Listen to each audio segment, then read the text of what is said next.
Assalamualaikum dan salam muhibah. Anda menyaksikan Inklusif dan hari ini kita kembali bersama tetamu Yang Berhormat Menteri Kanan Kerja Raya Datuk Seri Fadilah Yusof. Assalamualaikum Datuk Seri. Waalaikumsalam warahmatullahi wabarakatuh. Pengumuman mutakhir ini berkait tentang pensurutan itu saya anggap antara pengumuman yang besar dalam konteks pembangunan dan konsep penswastaan negara kita. Apa lesson learn, pengajaran terbesar apabila kita tiba ke tahap ini melakukan penstrukturan ini dalam pendekatan kita penswastaan negara ini, Datuk Seri? Pertama sekali kita mungkin kena pergi balik pada sejarah. Penswastaan lebuh raya yang pertama iaitu PLAS ataupun lebuh raya Utara Selatan. Pada waktu itu dilaksanakan banyak tujuannya. Pertama sekali untuk melibatkan private sector ataupun pihak persendirian untuk membuat tawaran pada kerajaan. Dan keputusan pada waktu itu betul. Disebabkan pada waktu itu mungkin kerajaan kita punya kekangan kewangan. Jadi penglibatan pihak swasta yang boleh memberi tawaran pada kerajaan dan sebagainya untuk membina highway. Pada asalnya dulu dibina dengan peruntukan dana kerajaan. Tapi disebabkan mungkin keperluan untuk mempercepatkan, akhirnya Alhamdulillah PLAS highway itu dapat dibina dengan cepat. Siap yang menghubungkan utara dan selatan. Dan kemudian banyaklah highway-highway lain datang. Yang dapat kita belajar daripada dulu, mungkin di peringkat pegawai kerajaan, di peringkat dasar sekalipun, kita belum begitu mahir dalam pengurusan ataupun dalam perundingan dengan pihak swasta. Maka sudah pasti ada perjanjian-perjanjian dulu, bila kita amati kemudiannya mungkin berat sebelah. Tetapi akhirnya ianya dapat dipindah di masa ke semasa daripada yang pertama dulu sehinggalah sekarang. Perubahan itu sudah berlaku. Kalau dulu kita buat highway, kadang-kadang kita berdasarkan unjuran lalu lintas trafik itu. Jadi itu menentukan adakah highway ini berapa lama viable ataupun tidak dan sebagainya. Sebab itu kita berlaku bila unjuran itu terlalu tinggi kadang-kadang. Ini menyebabkan bebanan kepada kerajaan. Dan juga pada kadar kenaikan. Kadar tol itu 3 tahun, 5 tahun, 7 tahun. Itu berlaku. Dan sekarang ini kita mengkaji balik dengan keadaan kehidupan rakyat sekarang ni, tekanan dan sebagainya. Sebab itu penstrukturan ini perlu. Dan kita dah laksanakan daripada tahun 2002 lagi penstrukturan highway ini. Dan penstrukturan ini dilaksanakan berasaskan pertama sekali sebab asasnya ialah unjuran trafik. Dan apakah yang boleh kita laksanakan? Sebab itu berlaku pelbagai kaedah mengikut kesesuaian highway itu sendiri. Misal kata PLAS, bila kita katakan jangan berlaku kenaikan, kerajaan akan terpaksa membayar pampasan. Begitu juga highway-highway lain. Ada yang berlaku penurunan, ada yang dikekalkan, malahan ada juga dibenarkan kenaikan mengikut keadaan. Sebab pertama yang kerajaan nak lihat ialah pertamanya untuk memastikan kedudukan highway itu sendiri akan dapat sustain. Macam mana kedudukan pihak peminjam, pelabur, dan juga akhirnya kita imbangilah semuanya supaya kaedah win-win itu menang-menang akan berlaku. Semua orang akan dapat merasa sedikit dari segi apa saja keputusan kita buat. Tidak ada yang terlalu rugi, tidak ada yang terlalu untung. Itu yang pendekatan kita. Dan sebab itulah akhirnya dalam 4 highway ini, bila penstrukturan dicadangkan, ini lebih kepada business proposal di antara pihak Gamuda dan juga pihak Amanah Lebuh Rakyat ataupun ALR ni. Dan bila dibentang pada kerajaan, sebab kita melihat bahawa memang perlu untuk kita melihat pertamanya bebanan kerajaan. Kerajaan terpaksa menanggung misalnya 400 juta setiap tahun untuk 4 highway ini untuk dibiayai pampasan kalau kita tidak benarkan kenaikan tol. Kalau kita benarkan kenaikan tol, kita melihat kepada rakyat, iaitu pengguna lebuh raya. Tekanan kepada mereka sebab kadar itu naik dan sebagainya. Bila tol naik, maka kos-kos lain pun akan naik. Jadi bila meimbangi ini, kita juga kena melihat kedudukan kerajaan, peminjam ataupun pelabur. Kalau kerajaan ambil alih projek ini, nationalizekan projek ini, jadi pelabur-pelabur akhirnya tidak berkeyakinan lain kali untuk melabur di Malaysia. Sebab takut berlaku keadaan nationalisation itu akan berlaku. Jadi dengan mengimbangilah perkara ini, maka kita melihat bahawa cadangan kali ini amat baik sekali. Pertama sekali, kerajaan tidak akan perlu lagi membayar pampasan. Kedua, kadar tol ditetapkan. Walaupun ada lanjutan masa, tapi lanjutan masa itu tidaklah terlalu panjang dan pada masa sama ianya membenarkan kita kalau berdasarkan unjuran trafik nanti mereka dapat membayar pinjaman lebih awal, maka ianya boleh ditamatkan berbanding dengan apa yang ada terkandung dalam perjanjian sedia ada. Jadi dalam konteks itu 4 highway itu KESAS, Sprint, Smart Highway dan apalah LDP dapat kita persetujui secara prinsipnya. Dan apa yang berlaku nanti ialah bila lulus saja oleh pemegang saham Gamuda, maka harap kita doakanlah ianya dapat dimuktamadkan dan dapat memberi kebaikan pada keseluruhan rakyat kita, pada kerajaan dan juga kepada pemegang saham dan pelabur dalam concession ini. Datuk Seri menyebutkan soal model yang berbeza untuk keperluan yang berbeza. Kita ada banyak syarikat konsesi dan kali ini kita menggunakan ALR, amanat lebuh raya itu. Persoalan yang timbul, siapa ALR ini dan bagaimana kerajaan boleh melakukan penstrukturan ini tanpa melibatkan sebarang dana di pihak kerajaan? ALR ni sebenarnya adalah ditubuhkan oleh pihak yang well established dalam dunia korporat.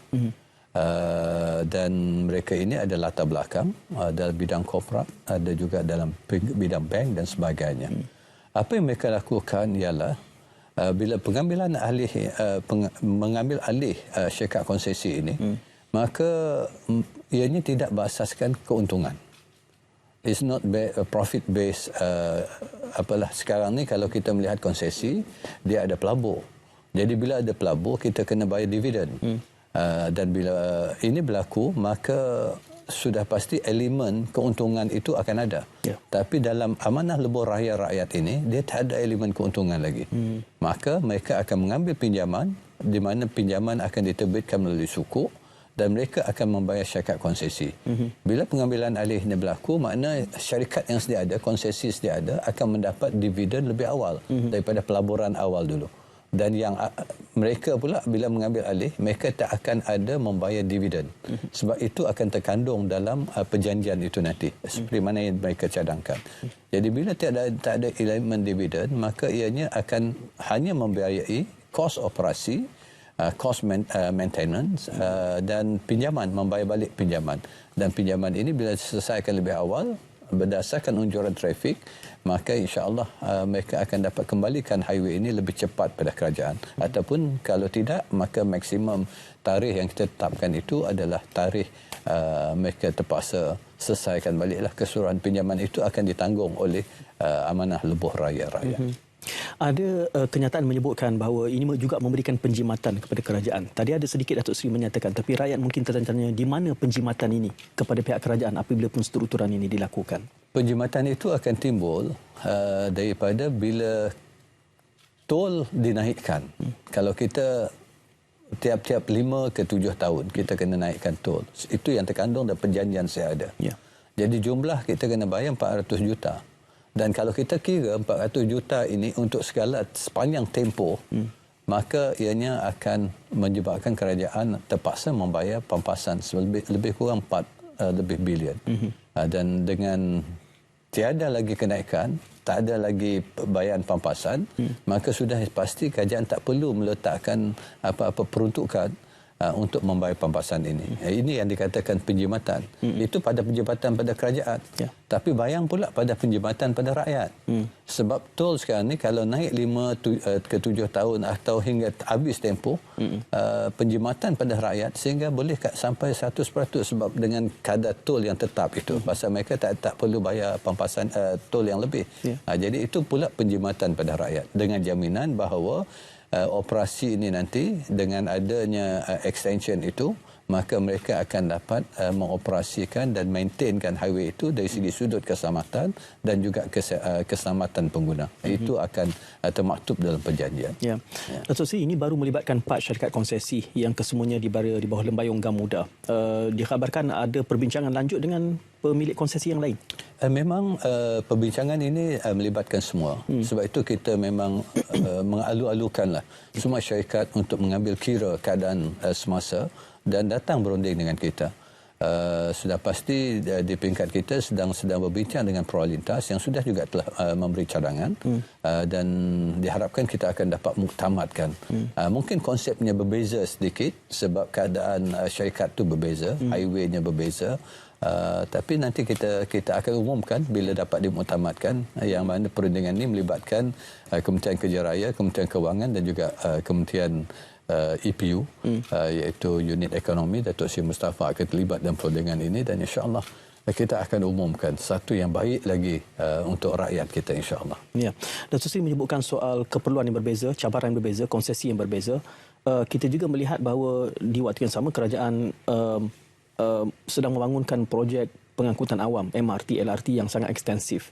Adakah ini sudah diambil kira melihat kepada unjuran trafik yang mungkin terkesan dengan projek-projek mega seperti ini dalam konteks merundingkan penstrukturan semula konsesi ini? Sememangnya kita akan mengambil segala kemungkinan dalam unjuran. Sebab itu penentuan sama ada sesuatu highway itu viable ataupun tidak ialah berdasarkan unjuran trafik. Unjuran trafik ini ada konsultan yang akan membuat kajian. Satu, dari segi pertumbuhan penduduk, pertambahan kenderaan dan penambahan pengangkutan awam. Setakat mana akan berlaku migrasi daripada pengguna lebuh raya itu beralih kepada pengangkutan awam. Itu semua akan diambil kira supaya unjuran itu nanti akan lebih tepat dan ini memerlukan kajian yang teliti dan sebagainya. Tapi apapun bila kajian, keadaan ini mungkin berubah pada masa akan datang. Tapi kependudukan Malaysia ini insya-Allah akan terutamanya di Lembah Kelang ini akan lebih kurang jumlahnya akan berada pada tahap yang sama ataupun mungkin akan berlaku peningkatan dari segi penduduknya dan sudah pasti pengguna sama ada untuk awam ataupun pengguna lebuh raya akan kekal. Ya. Di awal tadi ada sedikit Datuk Seri menyebutkan bahawa keseluruhan usaha ini tiba ke tahap ini merupakan learning curve yang besar termasuk kepada pihak kerajaan, penyesuaian yang perlu dilakukan. Kalau boleh saya tanyakan sehingga ke tahap ini dengan penstrukturan ini, apakah lesson learn yang terbesar di dalam projek penswastaan menyediakan prasarana lebuh raya kepada negara kita? Sebenarnya dalam kita menyediakan lebuh raya ini banyak perkara yang kita nak laksanakan. Kemudahan infra rakyat. Sebab itu kita di peringkat kementerian kita melaksanakan pelbagai dasar. Salah satu kajian yang kita bangunkan ialah Highway Network Development Plan, iaitu jaringan perhubungan infrastruktur di negara kita yang melibatkan hubungan antara negeri, antara daerah dan sebagainya. Kajian ini akan memberi garis panduan kepada kita bagaimana kita nak menyusun atur pergerakan dari segi kenderaan dan sebagainya. Hubungan jalan yang lebih efektif, lebih efisien. Pada masa yang sama, walaupun kita dah menyusun, pihak swasta pun akan mengkaji. Sebab pihak swasta dia nak membuat pelaburan. Misal kata di Wilayah Persekutuan, kemungkinan jalan yang sedia ada tidak dapat menyambung keseluruhan hubungan yang lebih efektif dan efisien. Walaupun jalan dah ada, tapi mungkin tersangkut dalam traffic jam dan sebagainya. Sebab itu mereka mencadangkan. Dan kita juga terbuka untuk melihat pada cadangan-cadangan ini. Dengan cadangan ini kita akan membuat kajian dan mana yang boleh dibenarkan dan sebagainya. Dan itu kita bukan saja dibuat di peringkat persekutuan. Malahan kita akan berbincang di peringkat negeri dan dibawa ke peringkat local authorities ataupun PBT itu sendiri. Untuk pastikan hubungan jalanan ini akan dapat lebih baik dan ianya melibatkan perancangan di peringkat negeri dan juga di majlis tempatan. Itu yang kita lakukan. Dan sudah pasti bila cadangan ini datang, kita dah beralih dalam keadaan yang sekarang ini di mana kalau kita nak libatkan pembangunan highway yang baru, dasar kita dulu bila pembangunan highway, kerajaan akan memberi bantuan. Dari segi pampasan tanah, kerajaan akan menanggung. Pinjaman, kerajaan akan memberi kemudahan dari segi soft loan ataupun sekurang-kurangnya memberi jaminan. Tapi sekarang ini dasarnya ialah tiada lagi bantuan daripada kerajaan. Sama ada dari segi jaminan, dari segi bantuan untuk pengambilan tanah dan sebagainya. Ianya akan ditanggung sepenuhnya oleh pihak swasta. Apa yang kerajaan lakukan ialah untuk facilitate untuk membantu dari segi kelulusan, untuk menilai semua cadangan mereka dari segi technicalities, dari financial, dari segi social impact dan juga segi environment. Dan bagaimana kita nak hubungkan dengan kajian negeri dan juga majlis kerja tempatan di mana mereka kena adakan engagement, public survey dan sebagainya, itu mesti dilakukan supaya akhirnya apa yang nak dilaksanakan ini bukan saja mudahkan pergerakan orang, mengembangkan ekonomi dan memberi peluang pekerjaan, tapi akhirnya ianya akan impactful dan tidak memberi kesan besar kepada rakyat kita. Ya, dengan kerajaan nanti menarik semua sokongan ini, pendekatan baru yang Datuk Seri sebutkan, itu akan hasilnya memberi kesan kos pembangunan yang lebih besar kepada pemaju konsesi yang kemudian akan ditransfer, diturunkan kepada pengguna. Sebab itu asasnya bila lebuh raya betul ini ialah user pay basis. Kalau kita guna, kita kena bayar. Kalau tidak, kita ada pilihan jalan-jalan yang tiada tol. Sebab itu mesti ada konsep itulah, maknanya mesti ada pilihan kepada pengguna. Siapa yang nak cepat dan dia sanggup membayar, gunakanlah. Tapi kalau tak, ada pilihan untuk jalan-jalan lain yang mereka boleh lalui, yang disediakan juga oleh kerajaan. Datuk Seri, dengan variable ataupun boleh ubah yang banyak mengambil kira perancangan ke depan ini, ada saya melihat di media sosial menimbulkan bagaimana keadaannya sekiranya unjuran itu meleset mengakibatkan sehingga kerajaan perlu bail out ALR itu sendiri. Apakah ini satu kemungkinan? Kalau mengikut kajian, mengikut data yang ada, insya-Allah perkara ini tidak akan berlaku. Sebab kerajaan bila kita membuat keputusan, kita membuat kajian yang agak mendalam, jumlah trafik dan sebagainya. Kita sendiri tahu kalau di LDP itu bagaimana jumlah trafiknya. Begitu juga mungkin di Smart agak kurang, tapi sebab itu ianya digabungkan dengan part-part highway itu sendiri. Kalau bergantung dengan Smart saja mungkin tidak viable. Tapi sebab dah digabungkan keseluruhannya, sebab tu Smart walaupun tempohnya lebih panjang, tapi disebabkan kita dah seragamkan, ianya akan tamat lebih awal daripada apa yang termaktub dalam perjanjian dulu. Ini memberi kebaikan juga pada kerajaan dan pada rakyat khususnya. Ya, bagi pihak rakyat pastinya akhirnya bottom line yang rakyat lihat adalah soal kadar tolnya dan juga bagaimana ianya dapat dikongsikan, diagihkan secara penuh bertanggungjawab. Jadi saya kira ini satu berita yang baik kepada rakyat seluruhnya apabila tidak ada lagi kenaikan tol sekurang-kurangnya untuk 4 konsesi ini dan menantikan bagaimana kedudukannya dengan konsesi yang lain. Datuk Seri, tahniah atas pemberitaan baik ini. Terima kasih. Dan selamat menjalani ibadah Ramadan. InsyaAllah kita kesempatan nanti berjumpa lagi. Dan terima kasih kepada semua yang menontonkan inklusif. Jangan teruskan kesian anda untuk mengikuti perbincangan inklusif selanjutnya. Jumpa lagi. Assalamualaikum dan salam.